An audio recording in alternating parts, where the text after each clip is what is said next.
The button is pressed. Hey, everybody. We're talking about web performance, and it's now 2019. So, yeah. In this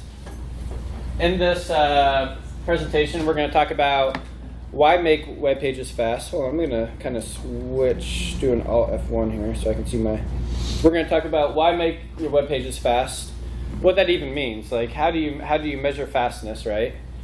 We're gonna give a quick rundown on how browsers work, and maybe that's a review for some people, but we're actually going to talk about how browsers render content and render your web pages, because that's important to making it quick, right?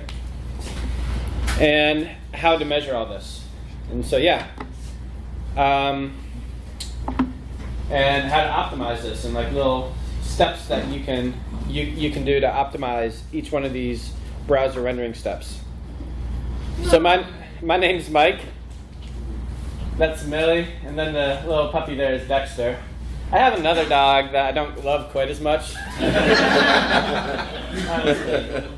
Dexter is actually a lot bigger now. He was a puppy at the time, but he's a sweet dog. I work for Lullabot. Lullabot is a strategy, development, design company. We're 100% remote. And we've done a lot of big websites. We've done stuff for like the Grammys. Earlier this week, we've launched both Bravo TV and Oxygen TV. And Helena was one of the... were you the lead front end in that? Yeah. Afraid so. Yeah, afraid so. So we do a lot of big content websites. And it's every once in a while we get to work on something cool. So you can look up these quotes that tell you that if your web page is slow, you're losing a lot of money. There's 1,000 of these quotes on the internet, and I put a couple of these up here. Just there are some people who don't understand why you need to make your website fast. The primary reason is so I don't get annoyed at your slow-ass website, but the second reason is because you're losing money. Mobile sites that load in 5 seconds or less earn twice as much revenue. And the web is moving to mobile. It's already at mobile. You know, this is important stuff. I could fill up my slides with these, but I don't have enough time. So what is fast? So the best thing that illustrates fast is this animation I do. Watch this. Right there. So I worked very hard on that. So let's talk about some front-end performance metrics here. So you're going to hear like a lot of technical terms similar to time to first byte, and I'm going to talk about these, and I'm going to tell you what they mean and why they're important, and if it's slow, what that means. So time to first byte is just like after you start navigating, how long does that first byte take to get to your browser, and a lot of times that might require like a DNS lookup, a certificate, negotiation. If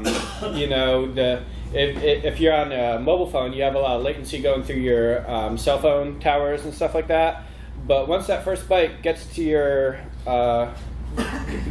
computer, that time difference is the time to first byte. If your time to first byte is slow, you typically have an issue in the back end of your system, which could be a Drupal caching issue, could be a Drupal query, could be a database query, could be a long PHP function. We're going to primarily focus on some front-end issues here. Front-end is very important because typically with traditional server-rendered systems similar to Drupal, maybe WordPress, you just cache the hell out of your system. You throw it behind Varnish and CDNs.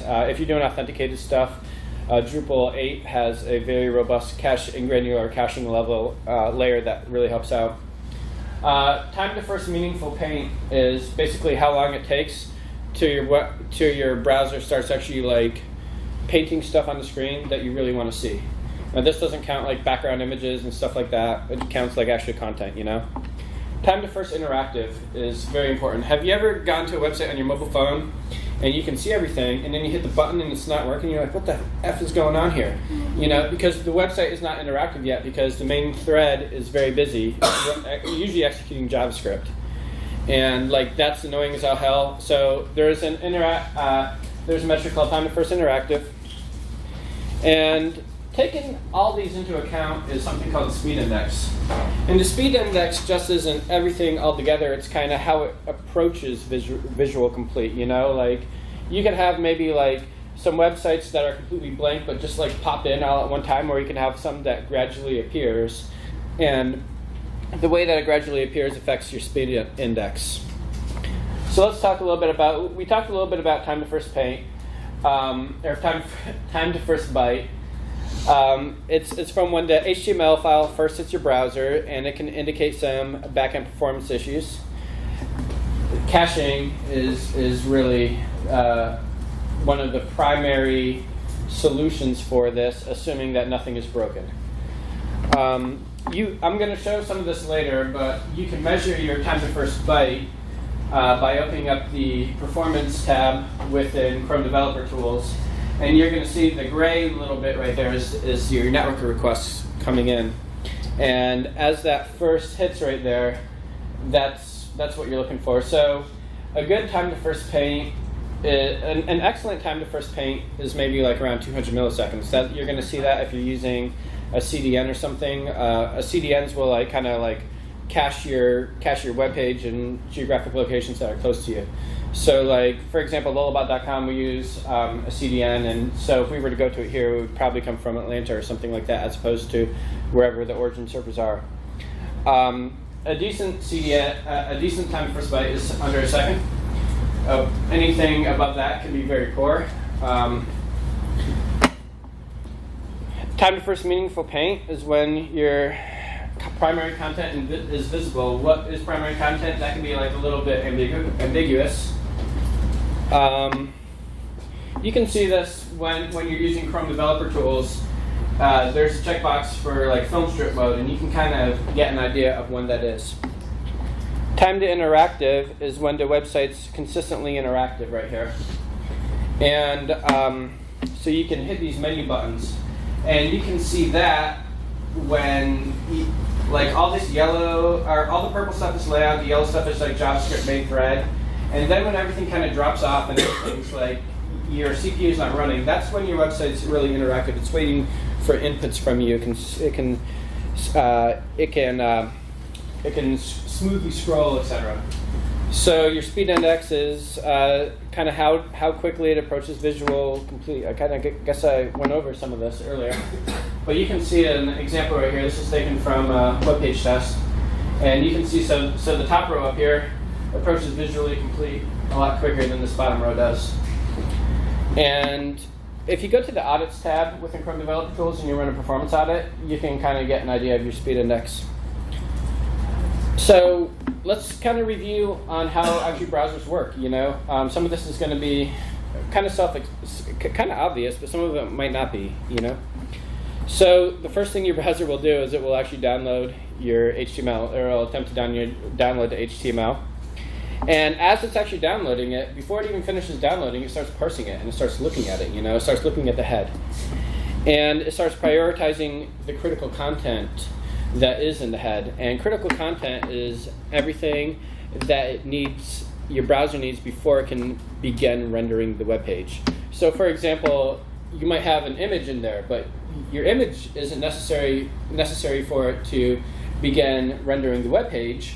That can come in later. You know, the first thing that it needs is it needs CSS, web fonts, and any type of JavaScript that might be in the head, along with your HTML.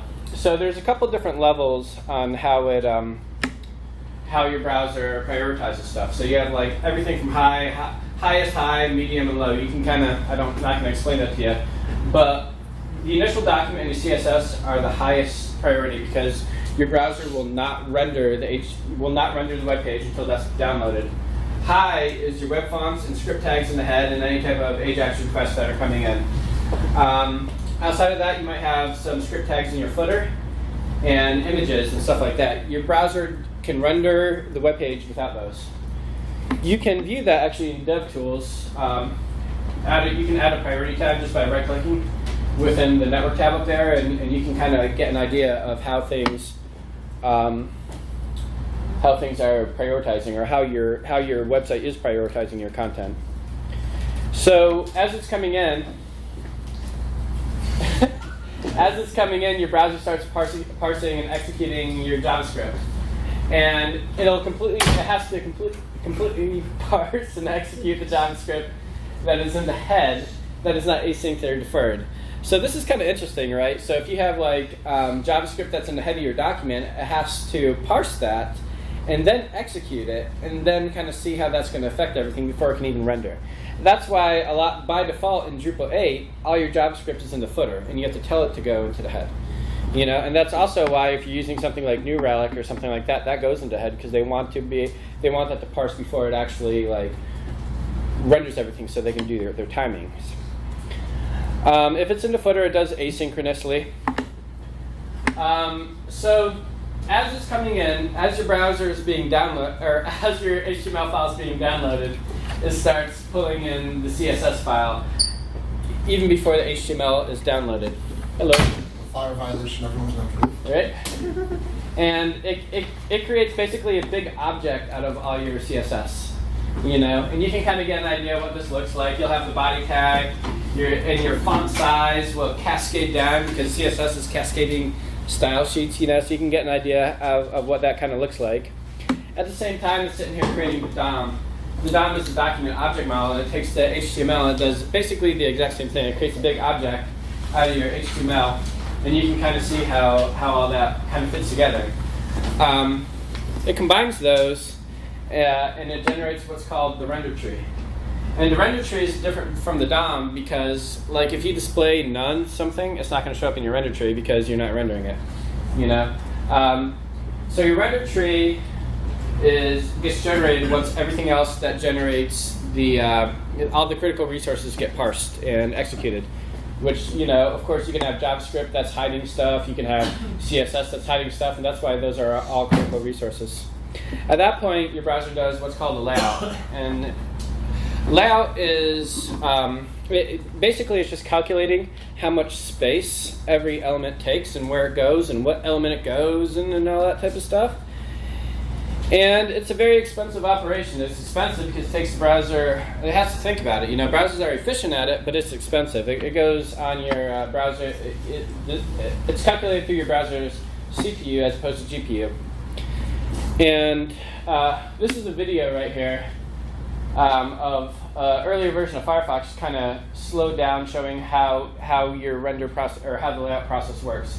Of course, it's looking at the layout, it has to calculate, the fonts, it has to calculate, where everything goes, and it's moving stuff around. You can kind of get an idea that there's a lot that browsers really do. It's pretty crazy. So at that point, we know where on the page stuff is going to go, but you need to paint it. You need to actually put in your background colors, text colors. You got to do images and stuff like that. And so that's where you actually fill in those different boxes. But you can have a couple different layers that get painted. And so you can have one layer that's you almost think of these as layers in Photoshop, or an image layer. You know how you have Photoshop, you have a background and then you have an image and you can move that image around. And it's really easy to move that image around because it's a different layer. Browsers do very similar things. And when it actually puts those out onto the screen, that's called compositing. And that is a very cheap operation, because, think of it like Photoshop, you're just moving stuff around. If your browser is not creating multiple layers for stuff that you're animating, it's a very expensive operation because you're doing repaints. You got to think of imagine if you have to move around something in a Photoshop file, but it's not on a different layer. You have to literally repaint stuff that's moving underneath in this space. That's a pain in the ass. So that's something to keep in mind. We're going to talk about how to mitigate some of those issues. But first, we'll talk about measuring performance. So I also want to bring up how cool these graphics are. It's pretty cool. And so I spent probably the majority of my time working on these graphics. And so the JavaScript engine in Chrome is called V8. So I put V8 engine. And that's a jet engine, obviously. Maybe not obviously. Not everybody knows what a jet engine looks like. So we're going to do demos. I'm going to do some audits. And yeah, so let's kind of do this right here. So let me Command F1 this thing, hopefully. All right, there we go. And so whenever I do Chrome Developer Tools, I typically open up a guest window. And the reason I do that is not just so you won't see my links, but it also takes away all your Chrome extensions, and your Chrome extensions will impact performance, especially stuff like LastPass and stuff like that. So completely randomly, I'm gonna pick on a website.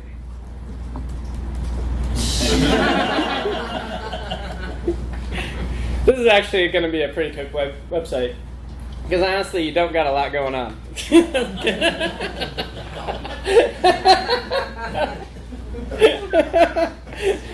No, but that's good,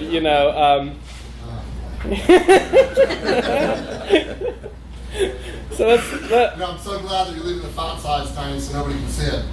All right. So we're just going to do a mobile performance audit of this. So audits are really cool because it does a couple different things. It'll actually give you a score, which sometimes is a little bit subjective. Sometimes I don't quite agree with it, but generally it's pretty good. This is using a tool called Lighthouse. Lighthouse used to be a Chrome extension, but now it's integrated within Chrome Developer Tools. So we're going to do a mobile performance, and we're going to do simulated fast 3G. And we're going to make sure we keep this box to clear the storage down here, so we're not caching anything, and kind of affecting the results. So you're going to see this kind of happening, and this will maybe take about 30 seconds here. So is this all part of DevTools? Or is there... Yes. Yep. Yes, it is. So Lighthouse is? Mm-hmm.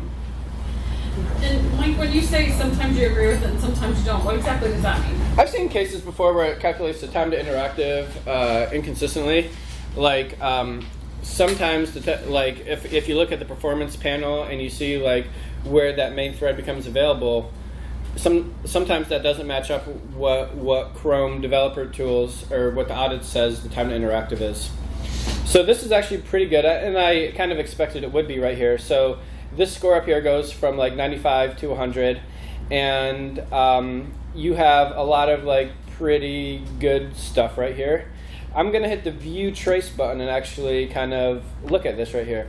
So first of all, we're on conference Wi-Fi right here. I measured this yesterday. It's around 1 or 2 megabytes or something like that. But you can see your time to first byte right here is really, really good. So your time to first byte looks like it's around under 100 milliseconds. That's pretty good. And at that point, it starts downloading. You can see the network requests coming in, and it starts downloading the critical resources first, right?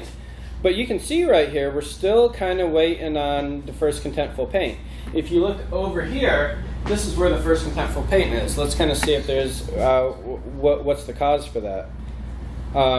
So we can start looking at the network tab, and you can start seeing requests go out, and you can see, all right, so we have this request for JavaScript right here coming in, and if we go over, this JavaScript comes in right around here, and if I were to bet, that's kind of where you're getting your first contentful paint.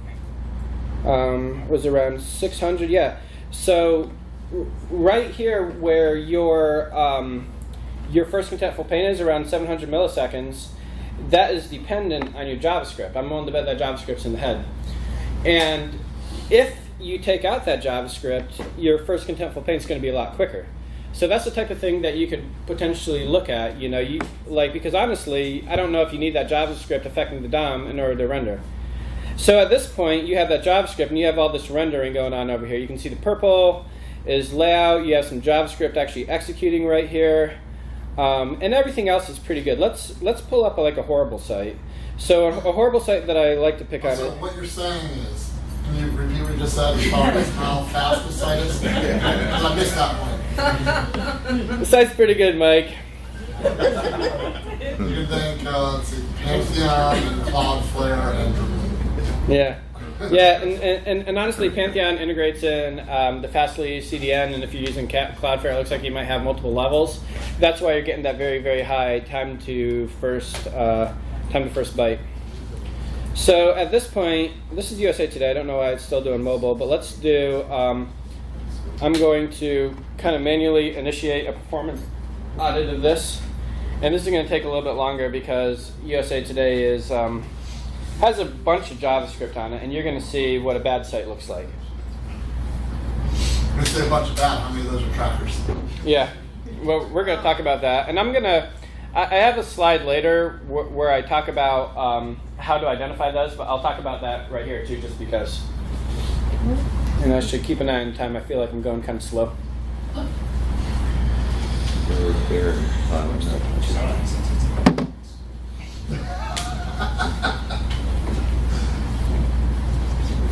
Man, this thing is just going. I'm just going to stop it.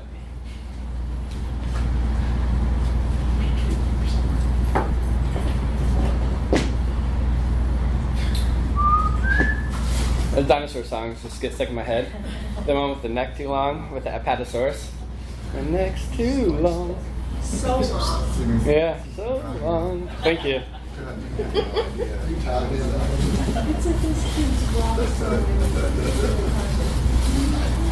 So what you're going to see here as this loads up is you're going to see a main thread that is completely occupied. And you're going to see a bunch of crap in here if this ever actually comes up here. Come on. There we go. So we're looking at 45 milliseconds here, and look at all that that's happened. This is about as bad as it gets right here. So what you can see, you're having like a pretty quick, like that's the previous step before I initiated the navigation. But here is where you have like your contentful pages. That happens pretty quick. They probably have some optimizations in here. But what you're seeing is all this yellow is just JavaScript. And it's horrible JavaScript. That's like, inserting ads, doing a bunch of stuff like that. You can see all these red ticks down here are scrolling issues and issues where you're not going to be able to scroll properly, and you're not going to be able to consistently use the website. I'm going to go over some of this a little bit later, but you can actually see some of those third-party trackers by opening up this drawer at the bottom. And there's a bottom up tab down here, and you can group. By default, it says no grouping, and you can kind of see like what's using up the most time. And you can see like JavaScript here is like literally using up 22 seconds of the time. And you can say, you can group by subdomain, which is very helpful. And you can say, all right, well, like 5 of those seconds are static.adsafeprotected.com, campaign monitor. And I see tags.tiq cdn and moat inc and Google tags tag services. You can group by product right here. Google Chrome is smart enough to see that, like, campaign monitor and these products right here.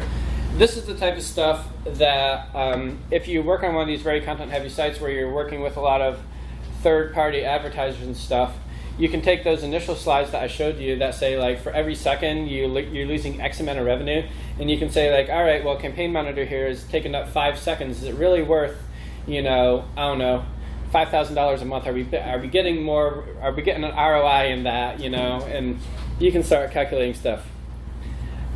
Let's go back to my slides. Mike, did you do that last test on the same like mobile 3G or whatever it was? I didn't No, I don't think I did. Yeah. I've done USA. USA Today is a very interesting case because when the GDPR passed, which is like that European law that says you can't track, if you're in Europe and you go to USA Today, they don't load any type of trackers, and it just loads like instantaneously. And so like I saw some tweets about that, and so I decided like, all right, well that's a good case for me talking about them. And plus they're not Drupal, so I'm not going to offend anyone. And Lullabot has some clients, I'm not going to say NBC, that have like a lot of ad trackers too, and I don't want to call them out on that. So, but yeah. Thank you. Thank you. Good job. All right, so we got some optimizations coming in. Oh, I'm going to Command F1 again so I can see what I'm bringing in. And all right, so use less bandwidth. That's pretty self-explanatory. But how many times have content editors upload like a very a very heavy PNG file where they could be using a JPEG file? PNGs take up a lot more bandwidth than JPEGs. Limit the use of those. It's very easy to do so. I'm going to show you an example of that pretty shortly. Responsive images are very well supported in browsers. So a responsive image will actually look at the width of your browser and only load the appropriate image for that width. For example, if I'm on my phone, I do not want to load like some 2,000 pixel wide image on my phone because it's not going to matter, and I don't want to waste that bandwidth, especially because I might be paying, for bandwidth on my phone. So that's very important. So you want to limit your network requests. So there's two. There are two protocols, one a little bit older, one a little bit newer, for reaching out to and grabbing your assets from the web. There's HTTP1, which has been around since maybe the 90s, and then the new one is called HTTP2, and people just abbreviate that for H2, which for me is kind of confusing because you have an H2 element in HTML, but everybody calls it H2. HTTP1 has to make a different request for every single asset on your web page, and that can get that takes a lot of bandwidth, and a typical browser can only make 6 of those concurrently.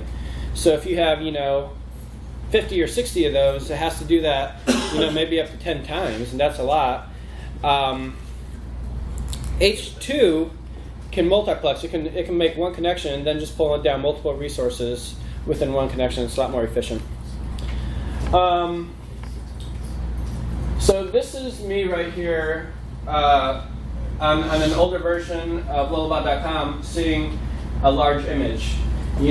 This is a large JPEG. You can see like a regular image size might be like a little bit, like a lot less, 325 or something. This one is 3 times that. There's a couple ways in Drupal where you can automatically do it, but honestly, I one of the easiest ways is just say only allow JPEGs, don't allow PNGs. There's a new image format called WebP that is supported by Chrome and it's supported by Firefox, and there's ways where you can integrate that within Drupal. But the main thing is just look at it and kind of eyeball it. I also want to talk a little bit about what's called the purple pattern. The purple pattern is a kind of a series of optimizations being kind of pushed by Google because Google is trying to make the web fast. And the reason Google is trying to make the web fast is because they're trying to compete against native apps, Apple and stuff like that. So there's a couple. Purple stands for push, render, precache, and lazy load. Push is basically push down your critical resources as soon as possible, and there's ways to do that. Render is just making the web page render. And then there's precache and lazy load. In precache and lazy load, there's a couple ways to do this, but basically it talks about reaching out to all the hyperlinks that are visible in the page, downloading them, caching them in browser cache or a service worker cache, and at that point, when you click on those, it loads instantaneously. And lazy load those as new links enter the viewport. So we already talked about some of these right here. All right, I think I just had a duplicate slide there. So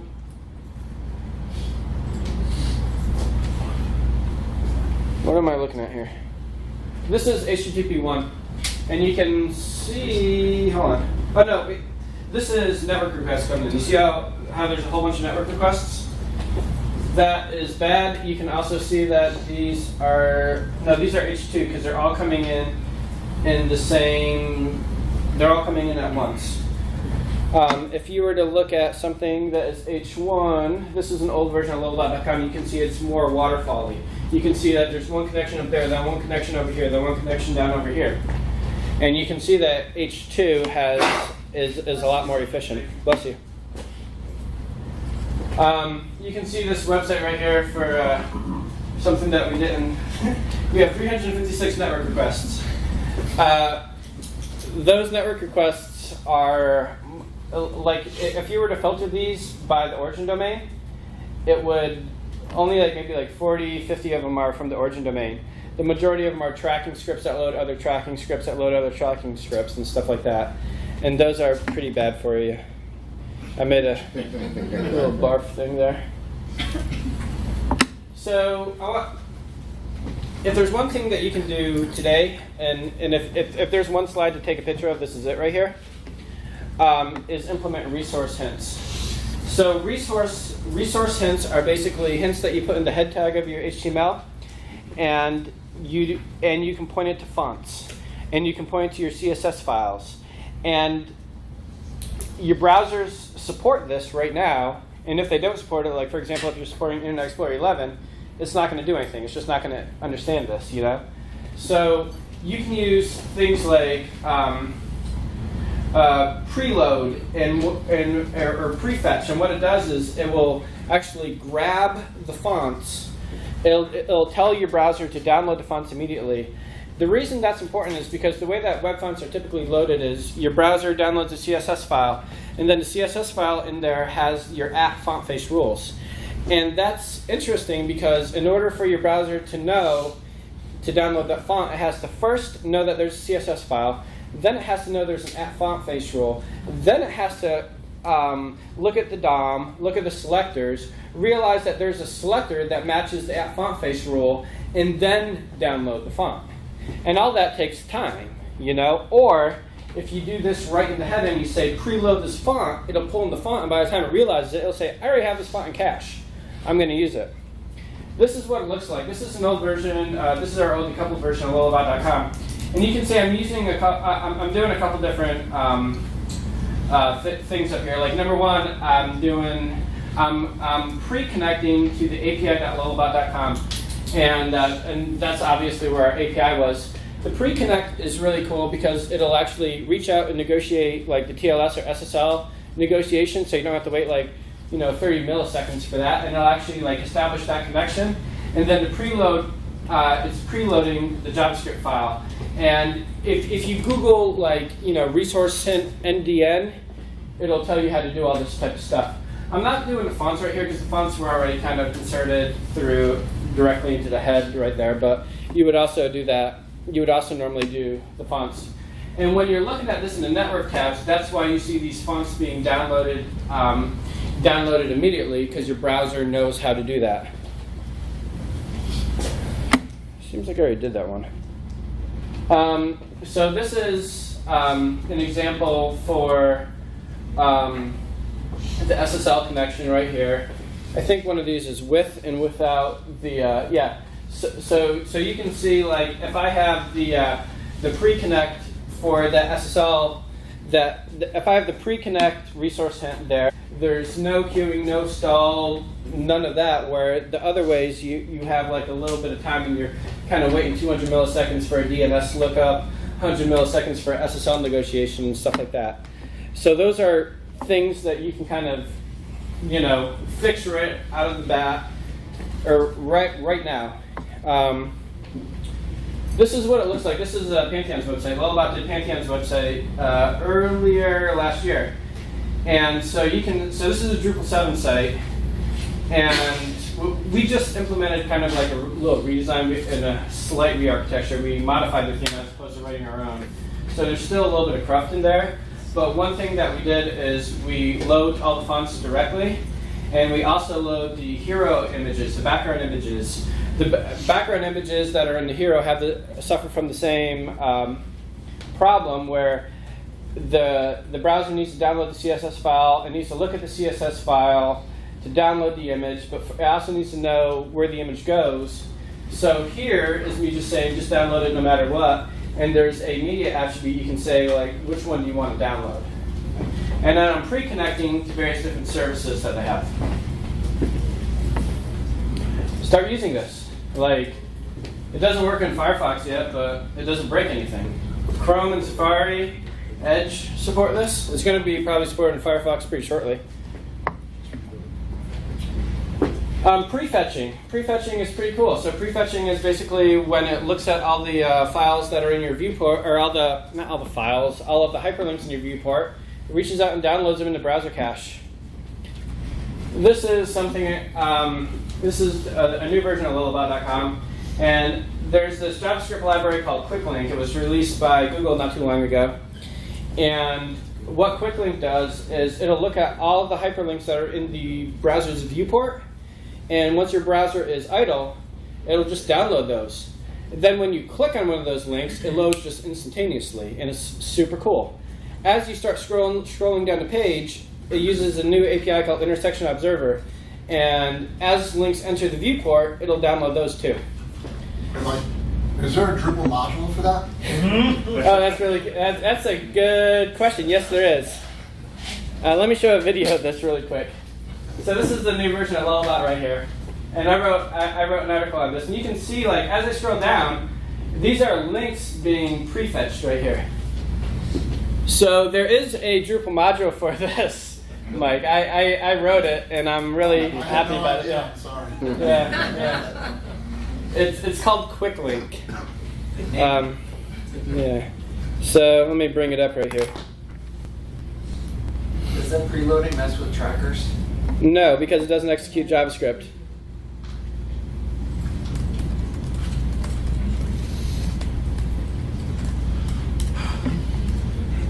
So it doesn't mess with trackers, but I would highly recommend that you test it out. Like the module gives you a lot of things out of the box.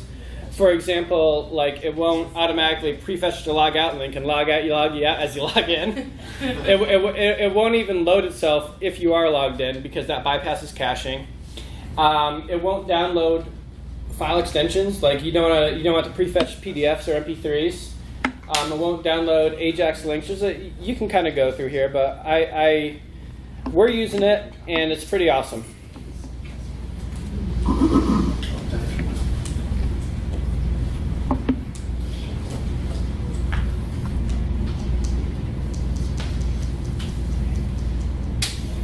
So something that is that you can identify through your performance tab is chaining of dependencies. Remember how I talked about how, like, you have your HTML file, which has your CSS file, which chains your font files, which is dependent on the DOM. That is like a chain of dependencies, and it takes a long time. This is a screenshot of a chain of dependencies on Lullabot's old decoupled site, and you can see there's an API call, which calls another API call, which calls another API call, all the way down.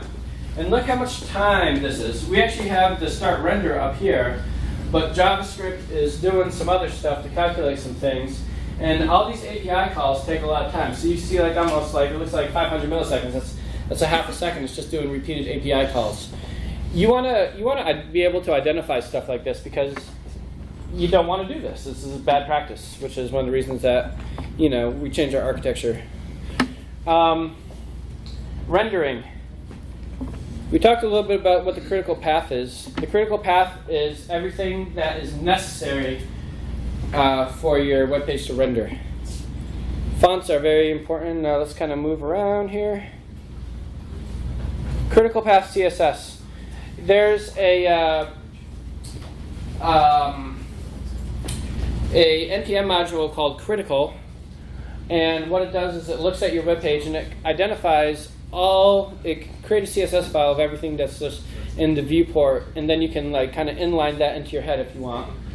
But critical path CSS is basically taking all the CSS that's necessary to render what's in the viewport on your initial page view,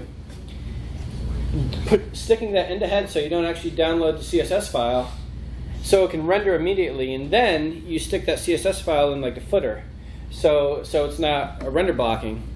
And at that point, your browser will load it. You can save maybe 100 milliseconds depending on the size of your CSS file. There's a lot of CSS optimizations that are kind of important here.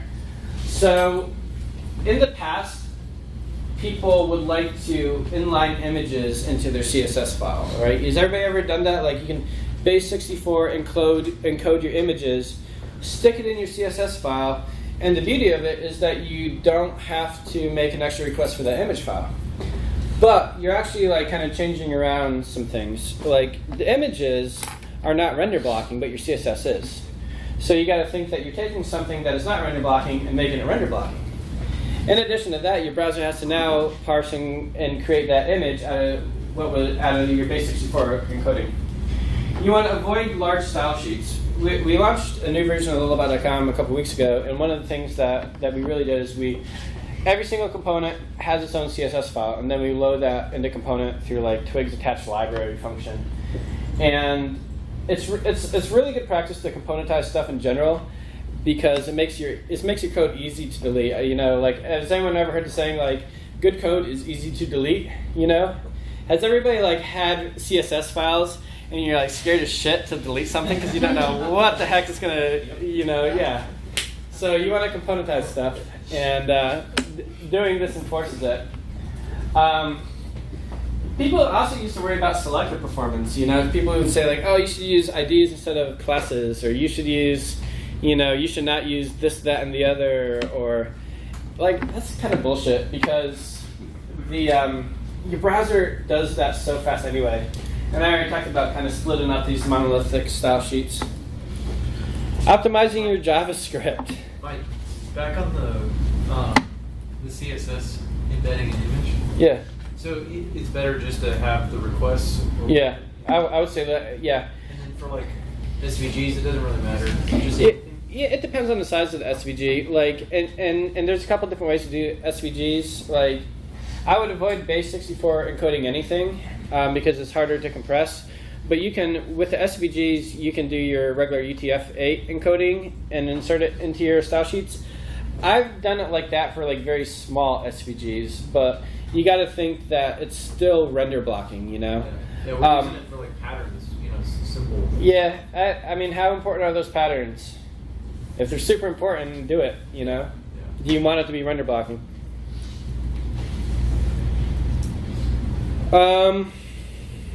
Let's kind of move on here. Optimize your JavaScript. So less JavaScript, the better. I've worked on several sites where we're kind of coming in and doing various optimizations and stuff, and you have like, I have to hurry up. Oh shit! I don't got much time, do I? All right. Well, I'm gonna hurry up. All right.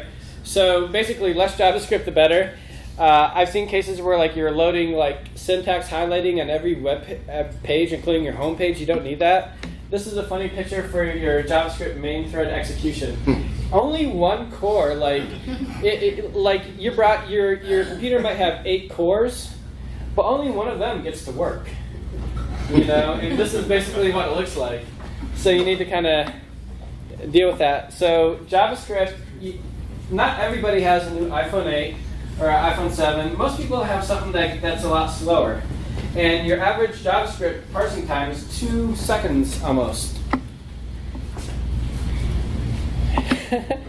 Identify these crap third-party scripts. I talked a little bit about that earlier. I'm glad I did now since I don't have time. But you want to use that bottom-up tab within the performance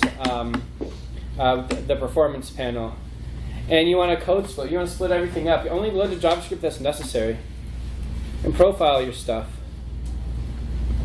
Learn how to identify your performance issues. That's the biggest thing. Like, to fix something, you need to identify stuff. You know, I wrote an article talking about like that quick link module that I talked about, and at the bottom of it, I said like quick link's not going to make your web page.